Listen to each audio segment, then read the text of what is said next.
Good evening. Welcome to a special half-an-hour presentation of Rajya Sabha television on the upcoming Lok Sabha elections. This is India Votes with me, Sana Khan. In an extraordinary process, yet again, an 81.4 crore strong electorate will elect the 16th Lok Sabha by voting across 9.3 lakh polling stations in the country starting 7th of April. So get ready to get a lowdown on all the election-related news of the day. Here's what's making headlines.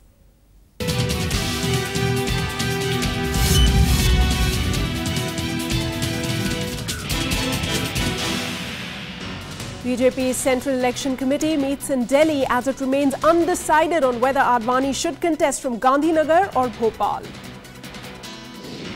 Trinamool Congress aspires to leave its mark nationally, lists out candidates for Delhi and Uttar Pradesh.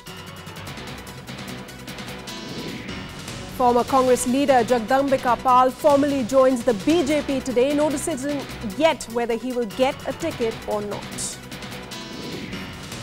Notifications issued for Lok Sabha election to 125 constituencies across 16 states, which will go to polls on 12th April and 17th.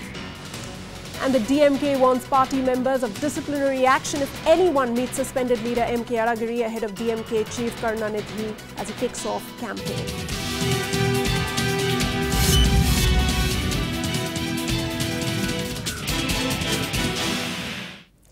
All right, now the BJP is still undecided about the seat from where its most senior leader, L.K. Advani, will be contesting. Advani did not attend party's election committee meet that was held earlier on today. A decision is expected soon, but it's still not clear whether he will leave his regular seat of Gandhinagar to contest from Bhopal. Here's a look. 86-year-old L.K. Advani is the senior-most leader waiting to get in the poll fray this season. The veteran leader has contested mostly from Gandhinagar constituency in Gujarat. This time too, the party's Gujarat unit sent a recommendation to the High Command suggesting Advani's name for the seat. But in Bhopal, posters have been put up of Advani suggesting that the Madhya Pradesh state unit may pitch him from this seat. Gujarat के parliamentary board में discussion हुआ, उसमें सभी लोगों ने एक मत होकर, एक राय होकर कि भी अडवाणी जी हमारे सदैव नेता है, गांधीनगर सिटिंग एमपी है और गांधीनगर से ही चुनाव लड़े। तो इस कारण हमने कोई पैनल भेजा नहीं था, हमने सिर्फ एक अडवाणी जी का नाम ही भेजा है। ऐसा लगता तो है कि है ना, इनसे कुछ उम्मीद है कि है ना ऐसा अच्छा कर सकते हैं। लाल कृष्ण आडवाणी की जगह अगर कोई स्थानीय हमारा नेता होता तो वो ज्यादा बेटर था। Opposition parties seized the opportunity to taunt BJP. They claim Advani has often been ignored in his own party. Modi ji का जो संस्कार है, बुजुर्गों का अपमान करना, अपने ही बुजुर्गों का साइडलाइन करना और पार्टी से बाहर कर देना, वो संस्कार अभी तक उन्होंने गुजरात में यहाँ इम्प्लीमेंट किया था। वही संस्कार और संस्कृति लेकर आज वो प्राइम मिनिस्टरियल कैंडिडेट बने, तो उनका पहले सबसे पहला शिकार बने खुद Advani ji. As BJP's Central Election Committee meets in Delhi, a final decision about Modi and Advani seats in Gujarat is still awaited. Bureau Report, Rajya Sabha TV. It's a big decision that the BJP has to take, where to field L.K. Advani from. My colleague Shyam Sundar now joins me live for more on this. Shyam, now L.K. Advani has been a sitting MP from the seat of Gandhinagar for 16 long years, and now speculation is rife that he might be given a ticket from Bhopal. What are you hearing about this, and what are the likelihood that he actually might have to leave his original seat and contest from some other seat, in this case in Madhya Pradesh? Well, Sana, one thing is very, very clear that things are not right between Narendra Modi and Lal Krishna Advani. Lal Krishna Advani cautioned BJP many a times that the way BJP is depending on Narendra Modi alone, and the way senior leaders are ignored is not good for the party. He has cautioned BJP cadres that the party should not be overconfident, and they should go door to door, and they should be practical. And initially, he insisted to contest from Gandhinagar. He attended a meeting there, and he made it clear that he is not willing to go to Rajya Sabha, and he will like to contest Lok Sabha elections. But after that, the way Narendra Modi has dominated in the BJP, the way Murli Manohar Joshi was forced to shift from Banaras, he made way for Narendra Modi, and Lalji Tandon made way for party President Rajnath Singh in Lucknow. It is very, very clear that now in these elections, come what may, BJP is going in Narendra Modi's way. So Lal Krishna Advani is now insisting that he will like to contest Bhopal. According to reports, he has made it very clear to party president that as other seniors in the party has been given a preference, he should also be given preference, and he'll like to contest from Bhopal. Right. Shyam, also you're talking about this treatment given to some of the important leaders, that the BJP thinks that the seats should go to these particular leaders according to the party. Now that has also created some sort of discontent within the party itself. We've had demonstrations outside the BJP headquarters, demonstrations against the seat that was given to Kiran Kher as well. So all does not seem very well within the BJP and the way it is handling this allotment of seats to its members. Definitely, Sana, though BJP is a national party and they have huge experience contesting Lok Sabha elections, and these things happen when parties distribute tickets. But yes, BJP claims to be a cadre-based party, and the way VK Singh is fielded from Ghaziabad, the way Rajnath Singh is going to shift from Ghaziabad to Lucknow, the way Narendra Modi is going to Varanasi, and Murli Manohar Joshi is coming to Kanpur. So these kind of things are not very good just before the elections. But yes, BJP is a big national party, and they are experienced to handle these kind of situation. But yes, of course, just before the election, these kind of things are not very, very good for any political party. Absolutely. The BJP has to get its house in order. Thanks so much, Shyam Sundar, for joining us with the latest inputs there. Now, moving on from the BJP to the Congress, the party has come out with its third list of candidates on Tuesday. While it has still not decided who will contest BJP's Prime Ministerial nominee Narendra Modi from Varanasi, it has named 58 candidates in some other key constituencies. Key players like Kapil Sibal and Ajay Maken feature in this list. Here is a look at some of the reactions that came in. The third list of candidates from Congress can send out clear signals to its rivals before the Lok Sabha polls. By denying CWG scam accused Suresh Kalmani a ticket from his regular seat Pune in Maharashtra, Congress has kept out tainted leaders out of poll fray. He has been replaced by Vishwajit Kadam, who is the president of Youth Congress in Maharashtra. Youth Congress के संगठन से पिछले 10-12 साल से मैं काम करते आ रहा हूँ. पार्टी की छवि आज भी अच्छी है. किसी एक व्यक्ति के कारण आज पार्टी जिसको एक 125 साल का इतिहास है, वो पार्टी की छवि खराब नहीं हो सकती. But the party kept up the suspense as to whom it would field against Narendra Modi in Varanasi. Congress General Secretary Madhusudan Mistry indicated a surprise announcement on the issue. There are nearly 35% youth. Some of them are also women, and Congress CUC will also consider the remaining name. Pranjaditya Singh Parmar, son-in-law of Congress General Secretary Digvijay Singh, has been made a nominee from Panchmahal seat in Gujarat. Former Chhattisgarh Chief Minister Ajit Jogi has been nominated by the party from Mahasamund.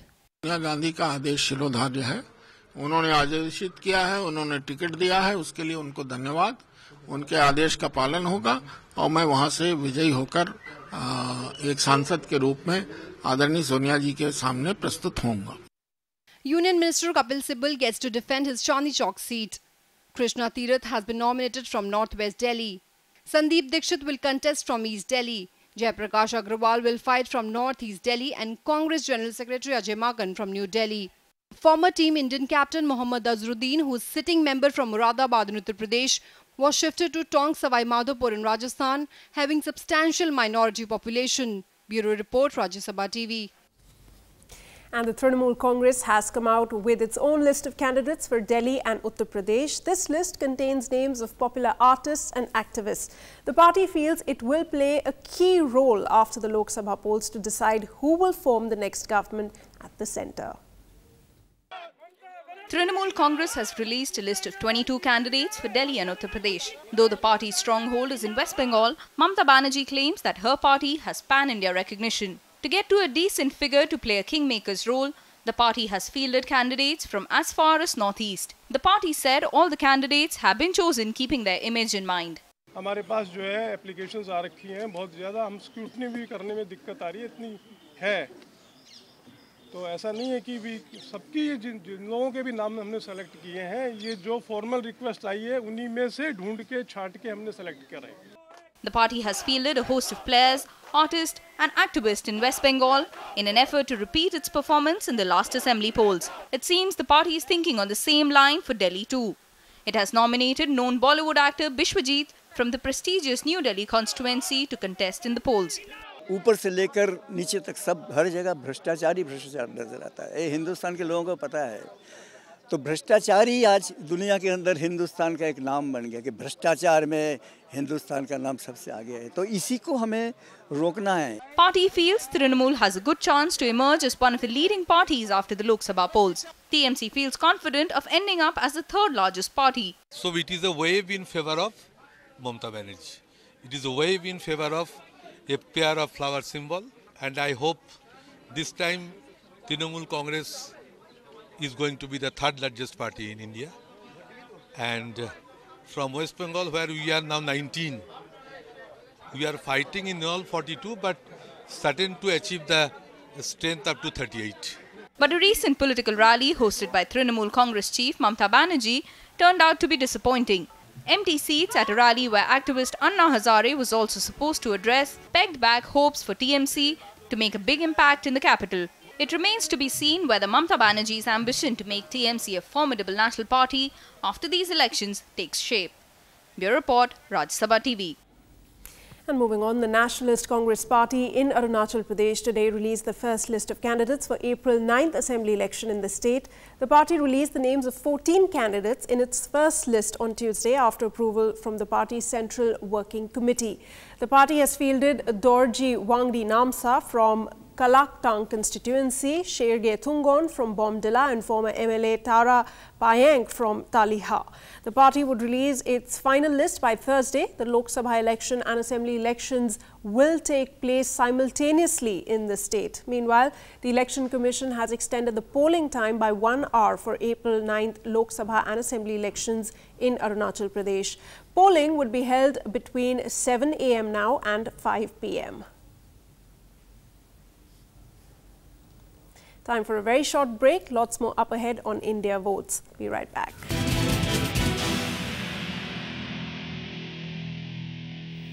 Thanks for staying with us. Notifications were today issued for Lok Sabha election to 125 constituencies across 16 states that will go to polls on 12th April and the 17th of the month. 7th constituencies in 4 states, 3 in Assam, 2 in Goa, 1 each in Sikkim and Tripura will have elections on the 12th of April in the 4th phase. A maximum of 121 constituencies spread across 12 states, 7 seats in Bihar, 3 in Chhattisgarh, 1 each in Jammu and Kashmir and Manipur, 6 in Jharkhand, 28 in Karnataka, 10 in Madhya Pradesh, 19 in Maharashtra, 11 in Orissa, 20 in Rajasthan, 11 in Uttar Pradesh and 4 seats in West Bengal will participate in the electoral exercise on the 17th of April. That's in the 5th phase. And gearing up for the Lok Sabha polls, the Railways has kept 75 companies of RPF ready for deployment in various parts of the country during election time. Now, one RPF company consists of about 90 personnel. Railway has also provided about 1,000 coaches for the movement of polling staff and security personnel to poll-bound areas. There are a total of 6,750 RPF personnel and about 50 trains having 1,000 coaches that's being made available for the polling exercise in total. The deployment of RPF personnel is more this time as compared to the last Lok Sabha elections in 2009. And former Congress leader Jagdambika Pal joined the Bharatiya Janata Party today ahead of the crucial Lok Sabha elections. The former Congress MP and Uttar Pradesh unit chief had resigned from the Lok Sabha as well as from the Congress, saying that the emerging leadership did not need leaders like him. Now, 65-year-old Jagdambika Pal has also been a three-time legislator and minister in the state. While quitting the party, Pal had rejected contention that he quit the Congress as it would have been difficult for him to retain his seat on a Congress ticket. स्वाभाविक है कि मैंने आज Bharatiya Janata party join किया श्री राजनाथ सिंह जी की अध्यक्षता में, नरेंद्र मोदी जी की अध्यक्षता में, तो अब स्वाभाविक है उनके नेतृत्व में, तो अब ये हमारा चुनाव लड़ने का फैसला भारतीय जनता पार्टी की जो केंद्रीय चुनाव समिति वो करेगी. But amidst the welcome, there were also some protests with some BJP workers agitated against Pal's possible nomination from Domariya Ganj seat. BJP workers from Domariya Ganj, which is Pal's Lok Sabha constituency and its surrounding area, staged a sit-in at the BJP headquarters demanding denial of ticket to the leader. Now, Raju Srivastav too joined the BJP on Wednesday. The popular stand-up comedian had returned the Samajwadi Lok Sabha ticket to contest from Kanpur in Uttar Pradesh, saying he was not getting enough support from the local units of the ruling party. अंदाजा हुआ कि भाजपा ही देश का उद्धार कर सकती है. भाजपा में सारे जितने भी नेता हैं, मोदी जी हैं, सुषमा स्वराज जी हैं, राजनाथ जी हैं, जेटली जी हैं, ये सारे लोग बहुत ही योग्य और गुणी लोग हैं, देश के लिए सोचते हैं. टिकट पे मैंने चर्चा नहीं किया. टिकट और पद मेरे लिए महत्वपूर्ण नहीं है. मैं बस लोगों की सेवा करना चाहता हूँ, उससे मैं पीछे जाना नहीं चाहता. Tracking more election news, Congress Vice President Rahul Gandhi has cancelled his proposed visit to Aizawl today in view of the ongoing assembly session. The assembly session began on Tuesday.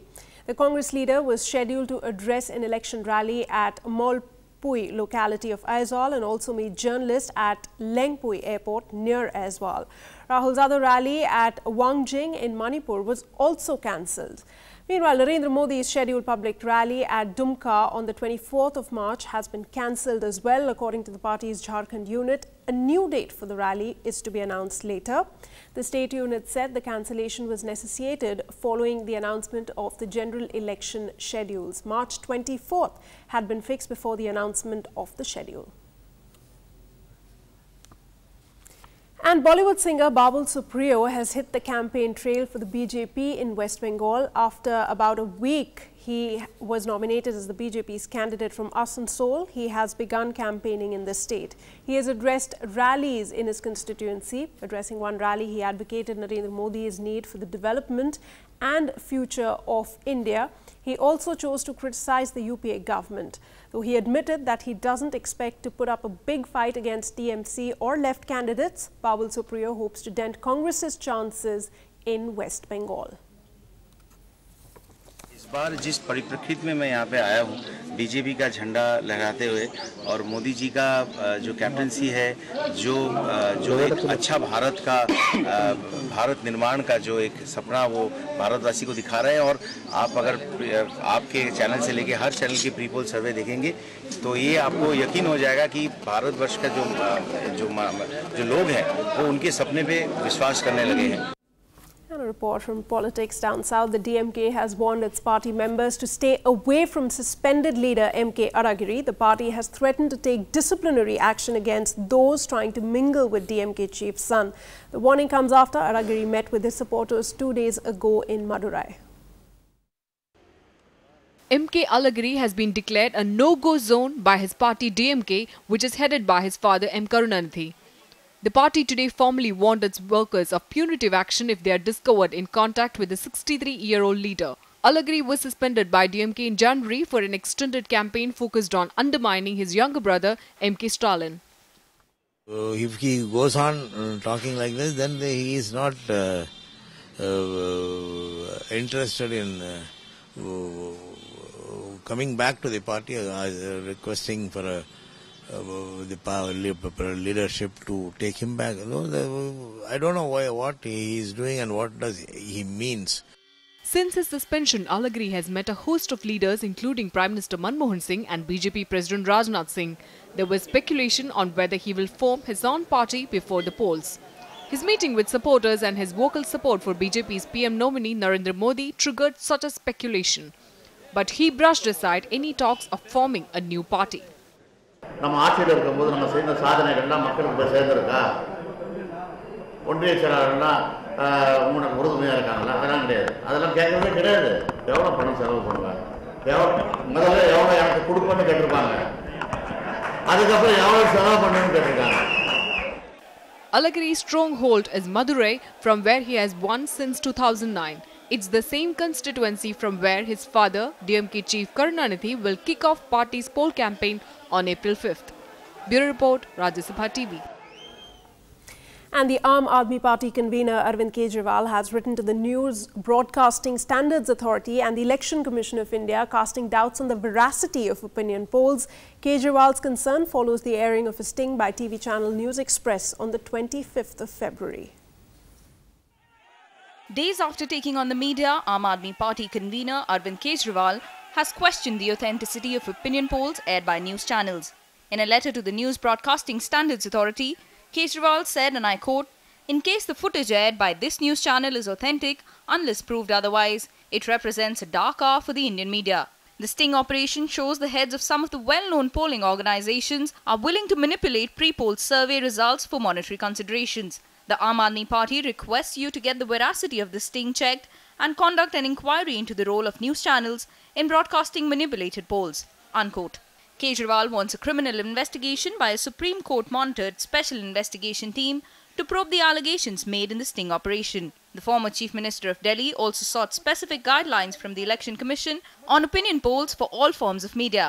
The Aam Aadmi Party leader also praised the Election Commission for its action so far, but said that it should renew its efforts to prevent the misleading of people during elections. Kejriwal's party is seeking clear guidelines from the Election Commission on broadcast of such polls to fix accountability. Bureau Report, Rajya Sabha TV. And Salman Khurshid has once again questioned a lower court's clean chit to Narendra Modi in the 2002 riots in Gujarat. Modi ji को किस appeal में और किस court ने कोई clean chit दी है मैं नहीं जानता समन्स उनको एक कोर्ट ने मैजिस्ट्रेट के कोर्ट ने समन्स उनको भेजने से इनकार किया, ये ठीक है। इसी को वो लेकर इतनी बड़ी बात कर रहे हैं। किसी बच्चे को नर्सरी में सही अंक मिल गए तो वो अपने आप को डॉक्टर समझ रहा है और पीएचडी लिए फिर रहा है, ऐसे कैसे हो सकता है? अभी तो बहुत आगे किस्सा चलेगा, अभी तो पिक्चर बाकी है। The Congress leader's comments come days after Rahul Gandhi's statement dismissing the talk of a clean chit to Modi as far too premature. In an interview on Sunday, the Congress Vice President also demanded legal accountability for the clear and inexcusable failure of governance during the Gujarat riots. The statement has clearly not gone down too well with the BJP, which accused the Congress of not being able to deal with Modi's growing popularity. What Salman Khurshid is saying needs to be rubbished, is rubbish, because the court, he is denigrating the court, he is the law minister. What is lower and higher judiciary? Court is court, and the matter was before the court, and court has given the clean chit. The language recently used by Mr. Salman Khurshid, who is the External Affairs Minister, is totally unacceptable. After all, he is one of the senior cabinet ministers. India is the largest democracy in the world. We are proud of having an independent judiciary. That's all we have for you in India Votes. I'll be back tomorrow, same time, with more election news. Goodbye.